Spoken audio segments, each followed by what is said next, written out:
Hello. Hello, Hannah. And hello, everyone listening. Welcome back to The Bleeding Grave. Hannah, how are you this week? I'm all right. I got a lot done regarding stuff with social media. Yes, you did. We had so many more issues with the Oh my God. hosting feeds and all of that, but it is all taken care of. About time. Thank you. I know that was a lot of work, and I know you just took it upon yourself.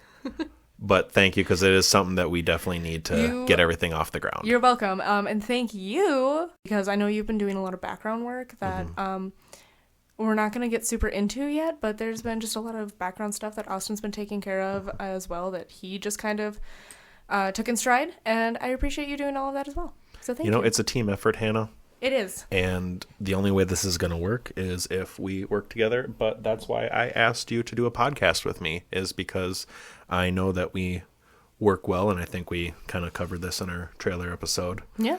But at the same time, so far, I've been having a lot of fun. I mean, I do get tired of you, but not with this.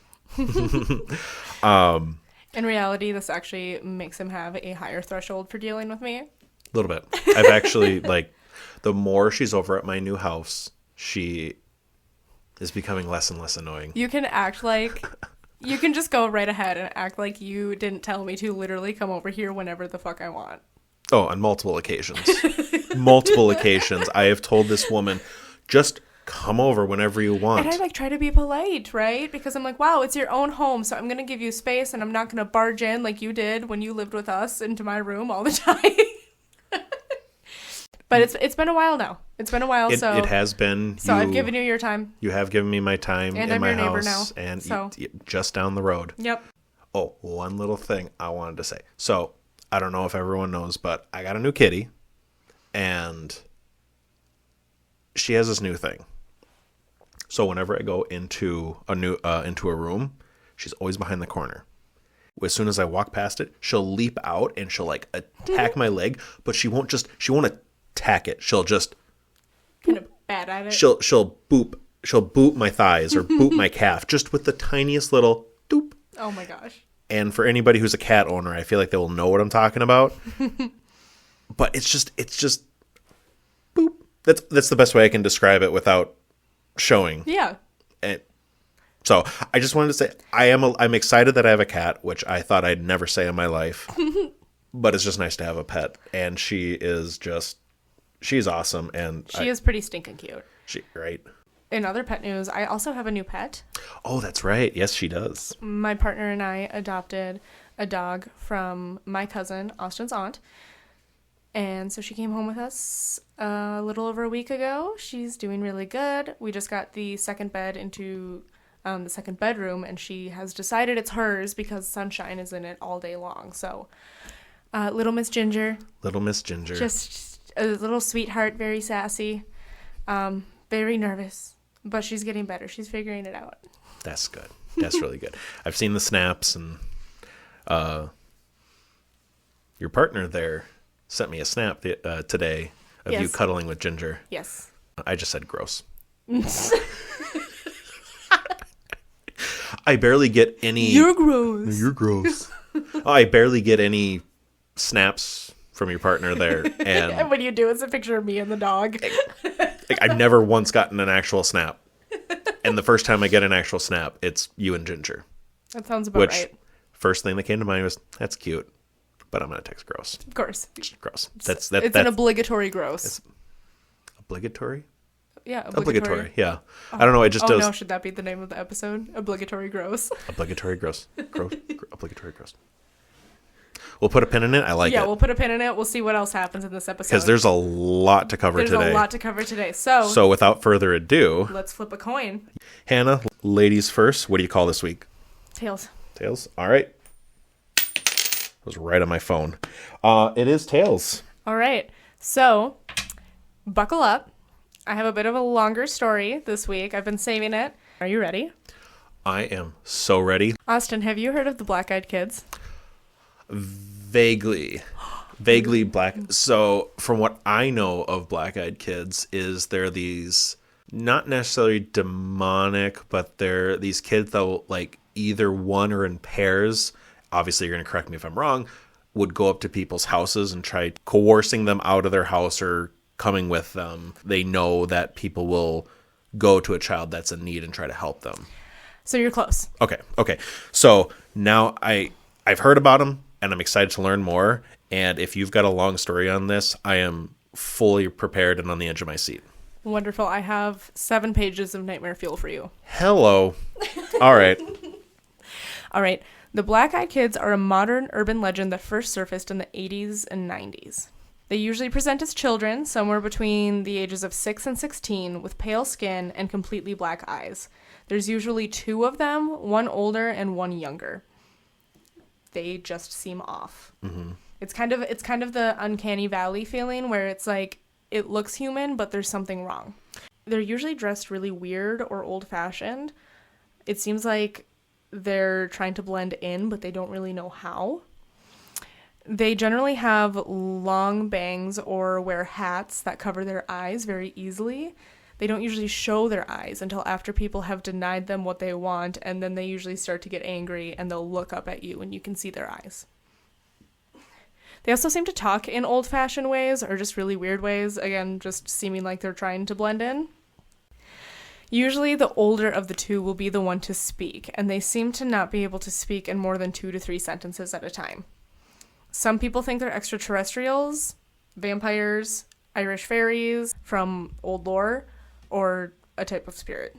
Before approaching homes or people, they've been seen staring directly at each other as if they're communicating telepathically. Just kind of like staring, like... Imagine 2 kids standing on the sidewalk and you see them and you're like, oh, they're just standing there talking. And then you realize they're just standing there staring at each other, not moving, not saying anything. Okay, so it's the weird kids. Yeah. Kind of like... Remember, they're usually dressed very weird.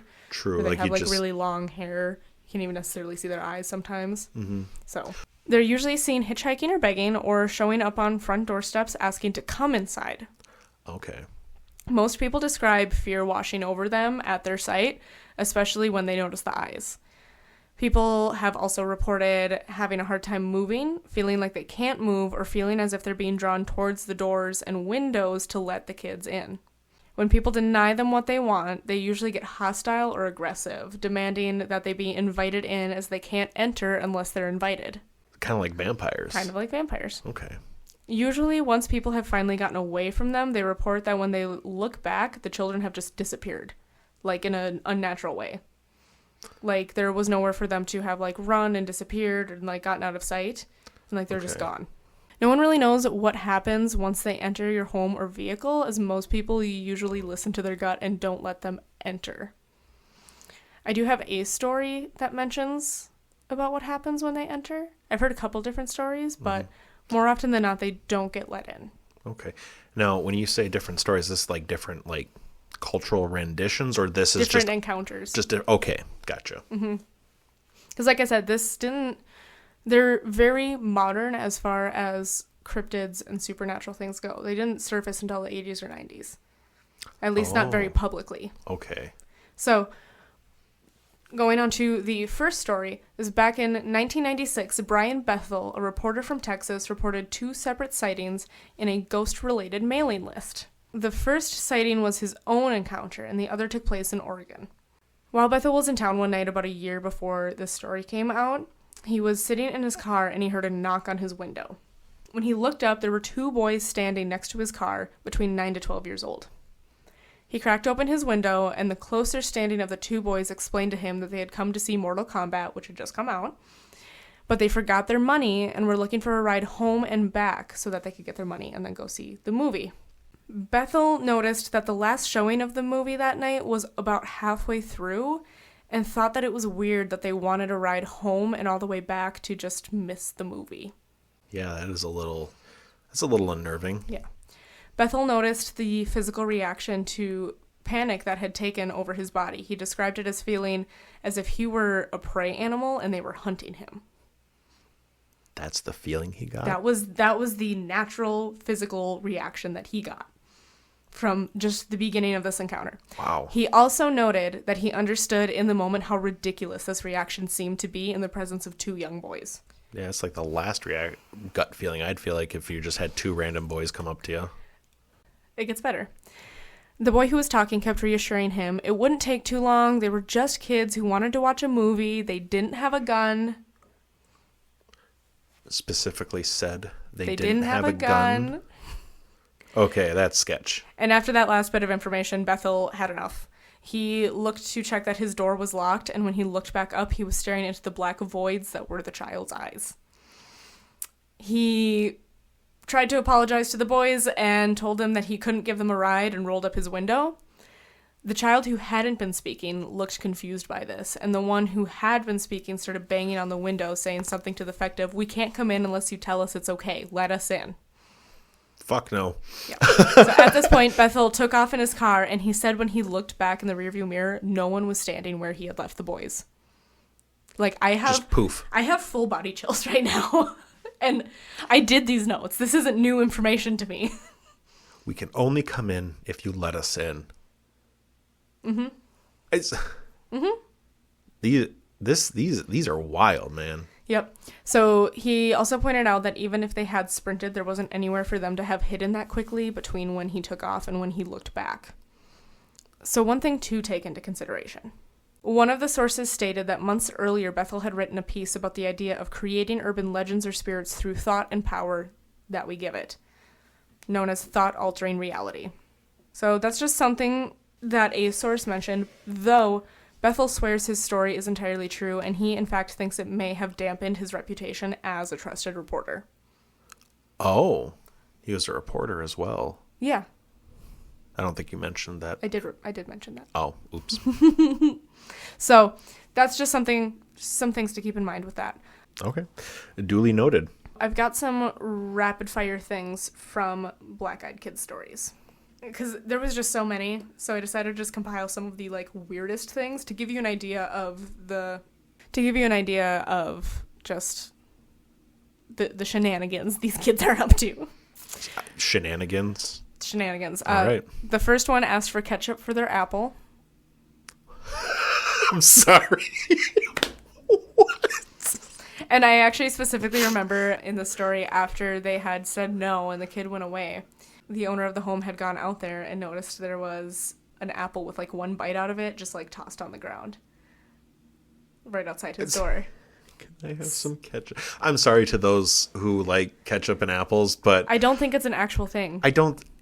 Honestly, I feel like everything's a thing, and I feel like there's that 1% of the population that but likes regardless, it. To go up to a door and be like, "Can I have some ketchup for my apple?" Yeah. Even if it was a normal looking cat, I'd be like, "What are you on?" Right. All right. Asked to use the telegraph. In the 90s, yeah, let's use a telegraph. I mean, yeah, it was minimum the 90s. So, asked to use the phone, and when handed a cell phone to use outside, looked inside, pointed to the landline, and went, "No, I want to use the real one." They really want inside, don't they? They don't want to be outside. The real one. Which goes back to the, outdated thing. Yeah, they're very out. They're 60s and before, it seems like. Mm-hmm. Well, no, with cell phones, I mean, that was even the mid to late 90s for cell phones. And those were big. But regardless. Exactly. I think this one was a more recent one. Okay.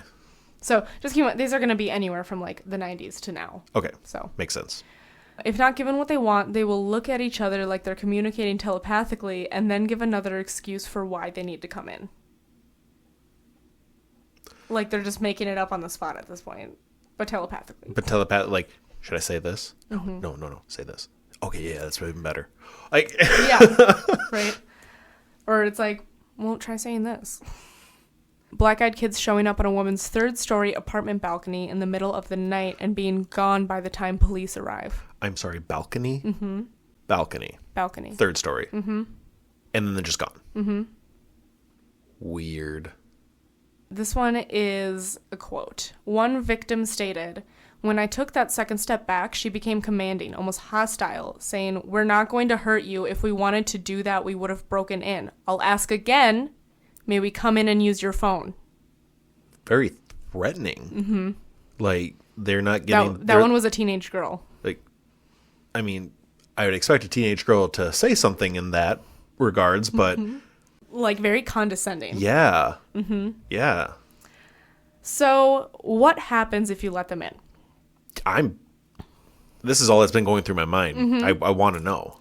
Not many stories include this information, as most people don't let them in. I read or heard one story about a guy who had let them in, but his significant other showed up and got the kids out before something really bad happened. Apparently, the guy was on the ground and the black-eyed kids were standing over him, seemingly affecting him telepathically.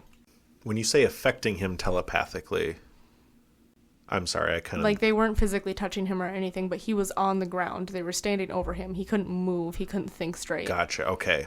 Mm-hmm. These kids are not to be trifled with, it seems like. Another story where a couple let the kids in due to it being cold and a snowy night. A few different things happened.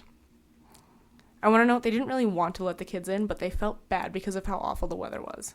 Right. Mm-hmm. It's cold. There's two children standing. I get it. Okay. Yep. So first, the kids insisted that their parents were on their way to get them and that they just wanted to wait inside. The family cat became skittish as soon as the kids entered the home and wouldn't even let the wife pet it. Her own cat wouldn't let her pet her because of how freaked out. Get them kids out. When left alone with the kids, the husband started getting dizzy and eventually got a nosebleed. When the kids got up to use the restroom, the power went out moments later. And from the end of the hall, the kids said, "Our parents are here." No thanks. The kids then left through the front door and went to the end of the driveway where there was a car idling that had two large men in it waiting.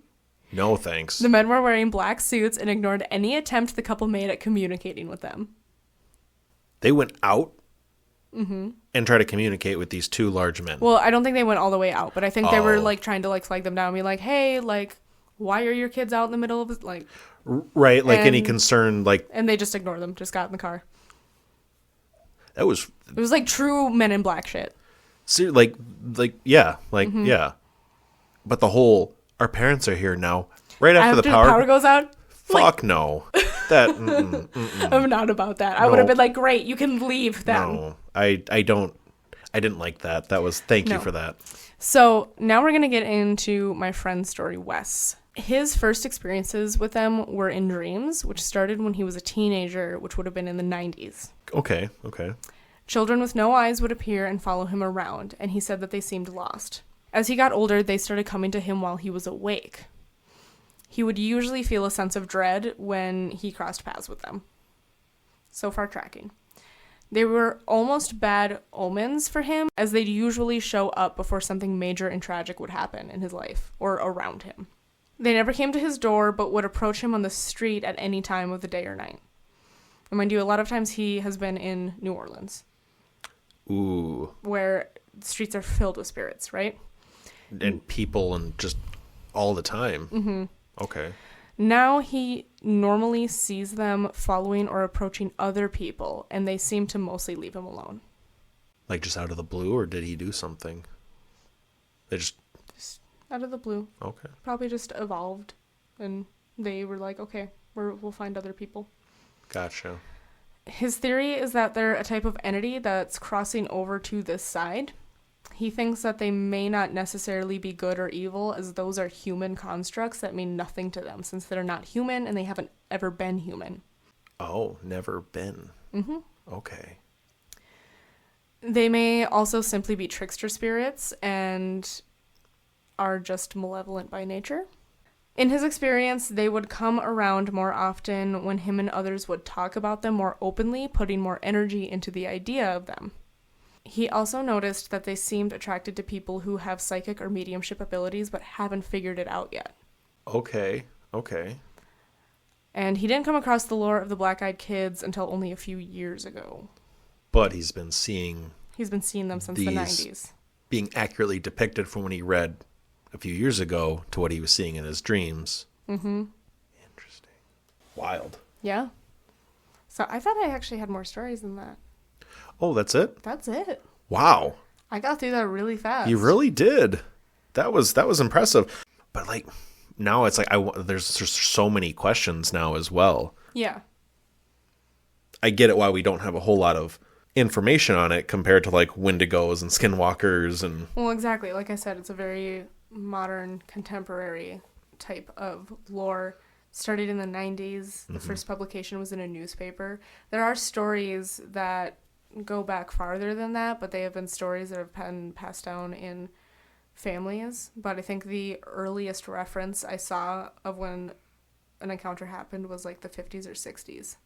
Oh, so even still, very recent. Yeah, even still, very recent. This isn't recent. hundreds of years ago. No. This is less than 100 years ago. No, and when I say referencing that, I say somebody is telling their aunt's story and it happened. And it could be the whole telephone game kind of deal. Yeah, something like that. And which is usually what happens, and I can understand. It'll be definitely interesting. Like you've piqued my interest. Like I want to look up more as well and see if I can find anything. They are crazy. I was finishing up this research and going through Wes's interview that I did with him, and putting stuff into the notes in the middle of the night the other night, and I had to bring Ginger out, and Christian was at work, and I was like, "Oh, I don't want to go outside." Like, Ginger P, come on, let's go. I know, I was like, what if there's black-eyed kids out there? I did, because I know I'm not safe in my third-story apartment. No, they can get up to balconies just like that. Apparently. Did you did you see any like documentaries or anything like that on them, by chance, while you're looking? I didn't see any documentaries. It was actually getting difficult to research because a couple of years ago, somebody made a movie about the black-eyed kids. So, movie. Yeah. What's that movie called? Do you know? Do you remember? I think it's called The Black-Eyed Kids. Don't Let Them In or something like that. Oh, okay. No documentaries. There's a lot of podcasts. Astonishing Legends did I believe it was like a 3-part on it. Okay. I first heard about them from And That's Why We Drink. I'm trying to think. There was at least one other podcast I listened to. It's probably going to be Lore. It's probably, I would have to guess Lore. Yeah. Okay. Wow. Fascinating. Yeah, that's the Black-Eyed Kids. See, this is what I was hoping that this podcast was going to be. Mm-hmm. Like this, like right here. This is exactly what I thought. This is awesome right here. We're here.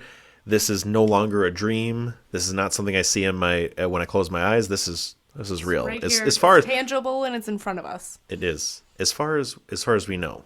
Because for all we know, this could be a simulation. Everything is a simulation. So before I get into my story, I had 1 or 2 other little stories I found that were just like, one is like, the fuck's wrong with this guy? And the other one is probably just going to ruin your day. So I'm going to let you choose one or both. Let's go with the first one. The kind of, what the fuck is wrong with you guy? Yeah, okay. I don't feel like ruining my day. Okay, that's fair. I can ruin your day on the next one. Yeah, I can mentally prepare for it then. All right. So I saw this news article and all it said was guy sues B-dubs for false advertising. Can you guess what the false advertisement was? I have no idea what they were falsely advertising. He is suing B-dubs for calling their boneless wings boneless, when in fact they are just chunks of chicken breasts breaded. People will do anything to make money. He goes on to say they are actually closer to chicken nuggets than wings. Okay, buddy, this has been a meme for 5 years, minimum. And, I mean, boneless, when I think boneless, I always think of what B-dubs has or anybody has, their chicken chunks with the sauce on there. He goes, his lawsuit says that boneless implies chicken wings that have been deboned. They are not wings at all. They are made from chicken breasts and just cut up into chunks. Okay. Eh. He's not wrong? He's not wrong, but it's not false advertisement, though, at the same time, in my opinion. It's not lawsuit worthy. No. He's also made other lawsuits that were in the article. I'll just go over those. Oh, so okay, so this guy does this trying to just win a suit. Yeah. So he's also made lawsuits against Tom's Wicked Fresh mouthwash for claiming to be all natural when it's not. Buddy, it's mouthwash. It can't always be 100% natural. Yeah. Yeah. Like, I get where you're coming from. Like, oh, you can't say you're 100% and everything. That's almost everything that actually says that they're all natural.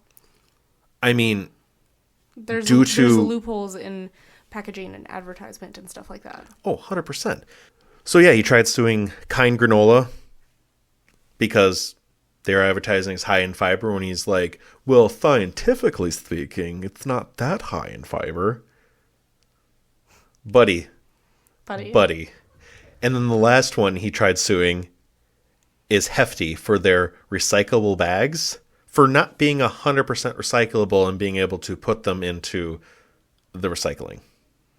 Are they made from recycled material, or are they supposed to I be looked into that recyclable? one a little bit more. Yes, they're made from recyclable material, and they can go into per the guidelines of like waste management and any kind of garbage company or whatever. It can go in because it is made out of recyclable plastics. Oh, okay. But the B-Dubs one is the most current one, Yeah. and that one hasn't been tossed out yet, but people are pretty sure it's going to get tossed out. This guy is the reason that packaging labels have asterisks next to things. On this episode, I am talking about the first man killed in the Vietnam War. Oh? So, his name was Richard Fitzgibbon. He was a tech sergeant in the United States Air Force. Quick question. Yes. Was he the first man killed in the war, period, or was he the first American man? You will find out. Okay. In all due time, little one. Okay. So, just a little backstory on Richard. He was born June 21st, 1920, in Stoneham, Massachusetts. He turned 18 during the Second World War. Richard was drafted into the Navy, where he served for the remaining time of the war. After World War II ended, he left the Navy to go and join the Air Force. During Richard's time in the Air Force, he rose through the ranks to become tech sergeant, like I said in the beginning there.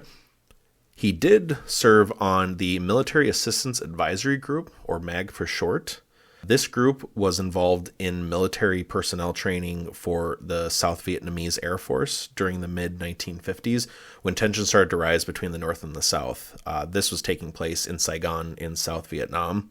So basically, like, this group is just, it helps train other militaries to get guidelines and advise how... Sets the protocol. Sets protocol, thank you. Yes, I couldn't think of the word.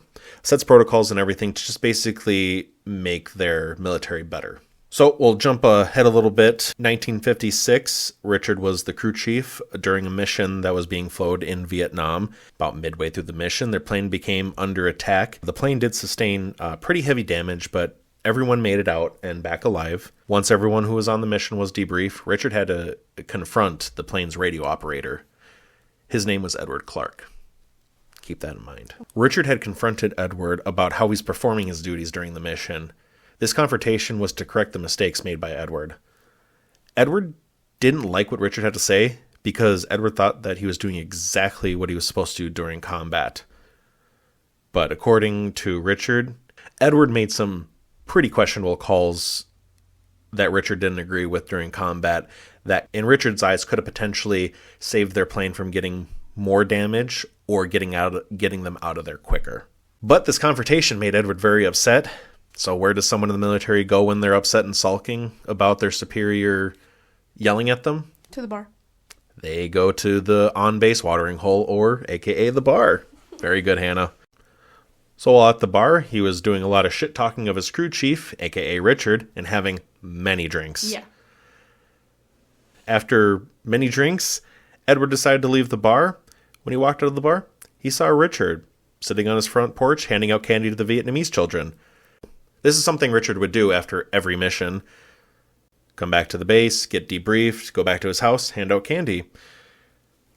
Edward decided to walk up to Richard as the children were scurrying away with big old smiles on their face and pockets full of candy. Yeah.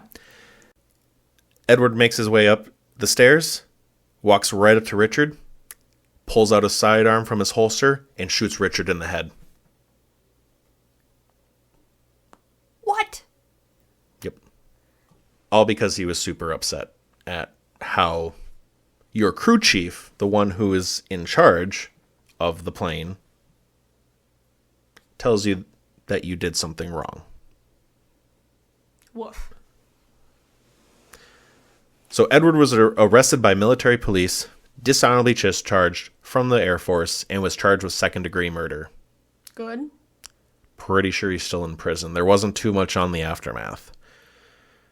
Unfortunately, Richard did leave behind a wife and a son, Richard Fitzgibbon III. He was only 12 years old when his father was murdered. Oh. That's what I got there. That's it? That's the whole story? That's the whole story. It was more of a... It was definitely a quicker story. Yeah. Oh. So that didn't answer my question. Yeah. No, I realized... I forgot one part here. Now, to answer your question of the first man killed in Vietnam War, he was the very first out of the South or North Vietnamese American. There's a little controversy behind this as well. Yeah. His name was actually added to the Vietnam Memorial Site in the late 90s because the first casualty, the first death in the war happened more towards the late 50s, early 60s, when the war was getting really in full swing. Yeah. Where tensions were just rising at this point. Okay. So his family basically made a whole plea or a whole case against or for why his name needs to be up on the memorial site, which then in turn actually changed the date of when the war actually started. Richard here wasn't the first man killed in combat, but he was technically the first killed in the Vietnam War. But there's also a whole nother aspect of the first person who was actually killed in the Vietnam War. In combat. Their family wanted to have that case dismissed and didn't want his name to Having Richard's case dismissed? Having Richard's case dismissed as the first death, the first casualty, because of whatever reason. Because it wasn't in combat, it wasn't fighting. Yeah, whatever. Probably. I'm not saying that to dismiss or discount his death or anything. Because that was the other thing, because they didn't go a whole lot into that family's side and what they wanted to do, probably because the judge looked at it and were like, no, this has already been finalized. Because you have to go through, it's a pretty lengthy process, because you have to go through so many different court systems in the world court and everything, especially with having the UN after World War II. Talking to the one nation's government. Or whoever designs and puts the names up for memorial sites and everything, too. That, too. Yeah, that's a whole different... They literally had this monument built, and they had to go and just add his name in, which I get. When did they add his name in? In the late 90s. Okay. The late 90s. I think it was 1999 is when they added his name to that site, which I have seen some people have said that you can tell that it was an afterthought, that who have never heard of Richard Fitzgibbons. You have pictures of it? Somewhere. We can post them along with the Instagram or whatever. Yeah. But yeah, some people say that it does look like an afterthought, but that people don't know the story behind it, which I think is kind of a good story to know. Yeah. Because it's something that was what drew me into this story, is because it's part of history that will never be taught. Yeah, it's lesser known. Honestly, you could probably ask anybody in a world history class right now and ask them, do you know who Richard Fitzgibbons is? No? Do you know? No, no one's going to know. Yeah. They're just going to know by name, I would not have known. I've actually heard the story before, though. Oh, okay. As well, they'll tell you, and probably they'll tell you when the war started, but do you know why the war started? Why the war shows that it started in the mid-50s compared to when the first bullets actually fly. Exactly. Well, thank you for sharing that story. Yeah. That was a good story. It was short, but it was a good one. Short, good. And I learned a few things from it. Yeah, that's what we're here for. Mm-hmm. All right.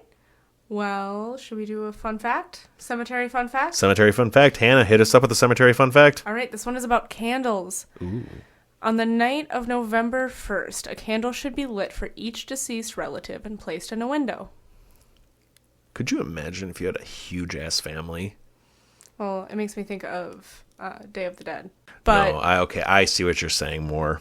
But it makes me think of that because look at those altars that they have. They'll have a full family tree on those altars. So. Yeah, and they're very well lit by candle. But that was an awesome fun fact, Hannah. Thank you. Well, thank you for joining us here at the Bleeding Grave Podcast. Thanks for tuning in, guys. We will see you next week. Bye. The Bleeding Grave Podcast is hosted by Hannah Slavic and Austin Wenger. Music done by Hannah Slavic. You can find us on social media on Facebook, Instagram, and Twitter. And don't forget to listen to us on Spotify, SoundCloud, and YouTube.